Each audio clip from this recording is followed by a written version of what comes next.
আমার বেগুনটা, তাই বেগুনটাকে আবার এর মধ্যে দিয়ে দিয়েছি।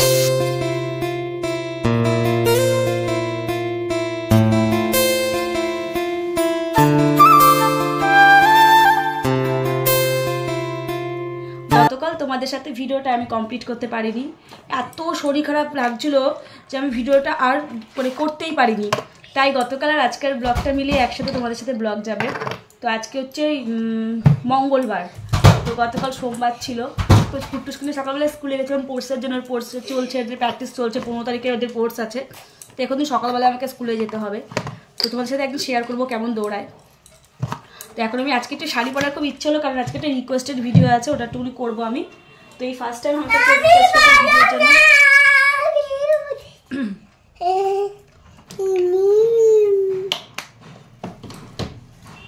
তো আমি স্নান করে একবারে পুজো দিয়ে এসেছি, ভাত হয়ে গেছে আমার। তো এখন রান্না করে যাবো, আর আজকে কি রান্না করছি আর কি কি কাজ করছি সবই শেয়ার করবো। তো চলো সঙ্গে থাকো, আই হোপ তোমাদের ভিডিওটা পুরোটাই কমপ্লিট করো, অনেক ভালো লাগবে। আজ অনেক দিন পর শাড়ি করে ভিডিও বানাচ্ছি। শাড়ি পরতে আমার খুব ভালো লাগে, কিন্তু শাড়ি পরার ঝামেলার জন্য শাড়ি পরি না। নাইটিটা সহজভাবে একদম তাড়াতাড়ি হয়ে যায়, ওর জন্য শাড়ি পরা হয় না। অনেক দিন পর ভাবলাম না আজকে একটু শাড়িই পরি। তারপর একটা ভিডিও বানানোর আছে, এটাও বললাম তোমাদের। তো দেখো রেডি হয়ে নিয়েছি। আর এই শাড়িটা তোমরা তো অনেকবার দেখেছো, আসামে যখন ছিলাম তখন আমাকে পরতে। আর শাড়ি পরে সিঁদুর টিপ পরলে মেয়েদের কিন্তু আলাদাই একটা সৌন্দর্য লাগে, কি তাই তো? আজকের ভিডিওটা তোমরা দেখতে থাকো, অনেক অনেক ভালো লাগবে।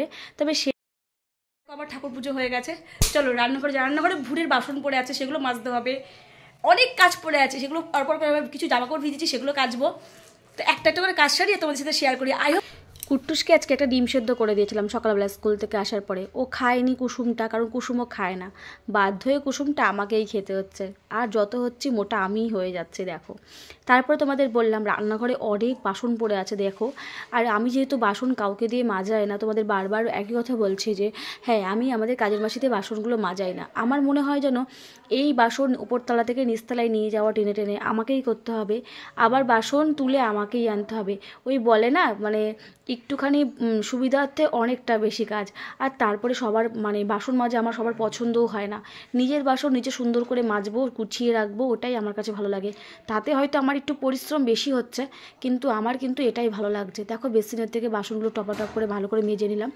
তারপরে রান্নার আর মাথাটা আজকে ঘষবো বলে মাথায় এক গাদা করে তেল একটা প্রোডাক্টের দিয়ে রেখেছি। তো যাই হোক কড়াইটা এখন বসিয়ে দেবো, গ্যাসটা জ্বালিয়ে দিয়েছি। বেলা এখন অনেকটা হয়ে গেছে, দুপুরে রান্না তাড়াতাড়ি করে না করলেও হবে না, কুট্টুসের খিদে পেয়ে যাবে। এখন স্কুলে যেহেতু স্পোর্টস করানো হচ্ছে, তো সেই জন্য ওর খুব মানে খিদে পেয়ে যায় এখন তাড়াতাড়ি। আর তোমাদের সাথে যেটা শেয়ার করবো, তোমাদের সাথে এখনও স্পোর্টসটাও শেয়ার করিনি। আগামীকাল ভিডিওতে তোমরা দেখতে পারবে ওর স্পোর্টস খেলাটা, মাঠে কোথায় নিয়ে যাচ্ছে, কেমন দৌড়াচ্ছে, সব তোমাদের সাথে শেয়ার করবো। তো আজকে মানে রান্না হবে একদমই সিম্পল রান্না হবে।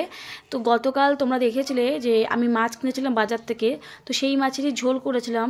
তো সেখান থেকে আমি 3 পিস মাছ রেখে দিয়েছিলাম, তোমরা দেখতে পেয়েছিলে। সো সেই 3 পিস মাছই আজকে আমি ঝোল করব, কারণ অতগুলো মাছ একদিনে তো আমি খেতে পারিনি। আর গতকাল সোমবার ছিল, আজকে মঙ্গলবারের দিন।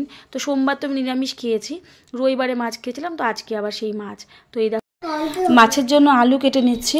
আর কালকে কিছুটা সর্ষের তেল ছিল, সেটা এখন বাটি থেকে ঢেলে দিচ্ছিলাম, কারণ এই সর্ষের তেলটুকু বেঁচে গেছিলো।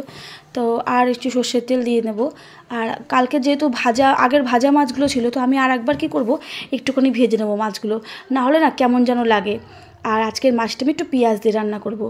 কেন বলো তো, আর মাছ না আগের দিনের মাছ, তো শুধু শুধু রান্নাগুলো যদি খেতে ভালো না লাগে, কেমন যদি লাগে, তার জন্য ভাবলাম একটু পেঁয়াজ দিয়ে রান্না করব।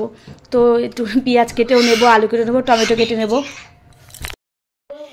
আমি খুব একটা পেঁয়াজ দিয়ে মাছ খেতে ভালোবাসি না, তো সবসময় প্লেন করেই রান্না করি, তোমরা লক্ষ্য করে দেখেছো। তো আজকে আমরা না করি, তো খেতে ভালোই হয়েছিল। আর একটু জিরে বাটা, আদা বাটা, রসুন আর ধনের গুঁড়ো, এই হচ্ছে আমার রান্নার রেসিপি আজকের। আর কুমড়ো ছিল একটুখানি, সেই কুমড়োটাকে কি করব বলো তো, কুমড়োটাকে আজকে তরকারি করে ফেলবো, নাহলে কুমড়ো নষ্ট হয়ে যাবে। অনেকটা বেলাও হয়ে গেছে, এদিকে আবার ওপরে কাছাকাছি বাকি আছে, অনেকগুলো কাজ আজকে একসাথে করা বাকি আছে। সবাই তো তোমাদের সাথে শেয়ার করতে পারি না, কারণ সবসময় শেয়ার করা হয়ে ওঠে না। এক হাতে ক্যামেরা নিয়ে না এক হাতে ভিডিও করে আবার এক হাতে কাজ করে হয়ে ওঠে না, তাই তোমাদের সাথে শেয়ার করি অল্প অল্প করে। আর কথাটা বলে দিই তোমাদের সাথে কী কী কাজ হয় না হয়। এই দেখো না, এর মধ্যে কুট্টুস আবার এসেছে, কুট্টুসের সাথে একটুখানি বক বক করতে হচ্ছে। তো এই কী করবো বলো, ঘর বার দুদিক এবার সবটা সামলাতে হলে একা একটু তো অসুবিধা ফিল করতেই হয়, তাই না? কিছু করার নেই, এটা প্রত্যেকেরই করতে হয়, এটা নিজের বলে একার না। তো এই আলুগুলো ছেড়ে দিলাম। আর রান্নাঘরটাই আমার মোটামুটি সারাটা দিনের মধ্যে অর্ধেকটা সময় রান্নাঘরেই কেটে যায়, আর তোমাদের কুট্টুসের সাথে বক বক করতে করতে, তার মধ্যেই সংসারের কাজকর্মগুলো। এদিকে তোমাদের পেঁয়াজটা দিয়ে দিয়েছি, পেঁয়াজটা ভাজা ভাজা হয়ে গেলে একটু টমেটো দিয়ে দেবো, তাহলে কিন্তু ঝোলটা খেতে আমার ভালোই লাগবে আর টেস্টও হয়েছিল। তারপরে আবার মশলাটা আমার কষানো হয়ে গেছে, এরপর আমি মশলায় ঝোল দিয়ে দেবো। আর এরই মধ্যে জানো তো আমার এত কাশি উঠেছে যে তোমাদেরকে কি বলবো, কাশতে কাশতে আমি দম নিতে পারছিলাম না, কাশিটা কমছেই না। তো তার জন্য কাশির ওষুধ আমি রেখেই দিয়েছি, হোমিওপ্যাথি ওষুধ, সেটাকে একটুখানি খেয়ে নিলাম। মানে যখন তখন ওষুধ খাই, জানি এটা নিয়ম না, তাও ওই যে বলো না, যখন রোগ হয় তখনই ওষুধ মানুষে খায়, সেরকমই আমার ব্যাপার আর কি। রোগ হলেই ওষুধ, রোগ কিন্তু হয়েই আছে, কিন্তু মনে থাকে না, যখনই ওটা বেশি হয় তখনই ওষুধ খাওয়ার কথা মনে পড়ে। আর এই যে কুমড়োগুলো কেটে নিয়েছি, কালো জিরে ফোড়ন দিয়ে করবো, একটা শুকনো লঙ্কা ফোড়ন দেবো। কারণ কুমড়োর মধ্যে আমার তো অনেকেরই কুমড়ো হয়তো ভালো লাগে না, কিন্তু আমার কিন্তু কুমড়ো খুব ভালো লাগে। যে কোনো সবজির মধ্যে তুমি কুমড়ো দেবে আমি খেয়ে নেবো, মানে আমার মিষ্টি কুমড়োটা খুব ভালো লাগে। আর এই কুমড়োটা না বেশ আঠালো কুমড়ো ছিল, আঠালো কুমড়ো খেতে তো আরোই স্বাদ। তো ওইদিকে দেখো আমার মাছের ঝোলটা হয়ে গেছে, আর এই যে কুমড়োটাও আমার বসিয়ে দিয়েছি, হয়ে গেলে মোটামুটি আমার রান্না আজকে কমপ্লিট। আমি এখানে আমার জন্য 2 পিস মাছের ঝোলটা করে রাখলাম, আর কুট্টুসের জন্য আলাদা করে করেছি। দেখো কুট্টুসের লঙ্কা ছাড়া আমি শেষে একটু লঙ্কা দিয়ে দিয়েছি। আর এখানে এই যে কুমড়োটুকুনি ছিল বলো না, ঘ্যাটটো আলু, এইটুকুনি বেগুন ছিল, কী করবো বলো তো, আর বেগুনটা, তাই বেগুনটাকে আবার এর মধ্যে দিয়ে দিয়েছি। একটু মাখা মাখা করবো, রুটি দিয়েও খেতে পারবো, আবার এমনি খেতে পারবো। হ্যাঁ দিচ্ছি দাঁড়াও। এরই মধ্যে আবার কাছাকাছি কমপ্লিট করে ছাদেও চলে এসেছি। তোমার সাথে কাঁচাটা আর মানে শেয়ার করিনি, দেরি হয়ে যাবে ভয়তে, তাই তাড়াতাড়ি করে কাছে কেচে আবার মানে ছাদে এসেছি। শীতের দিনে কি বলো তো, শীতের দিনের রোদ না এই আছে এই পালায়, তো ঝটফট করে কাছাকাছি করে রোদের মধ্যে মেলে দিলে শুকিয়ে যাবে আর কি। আর এই স্টোর রুমটায় আবার এসেছি, এত ভুর হয়ে গেছে, এগুলোকে আবার পরিষ্কার করতে হবে।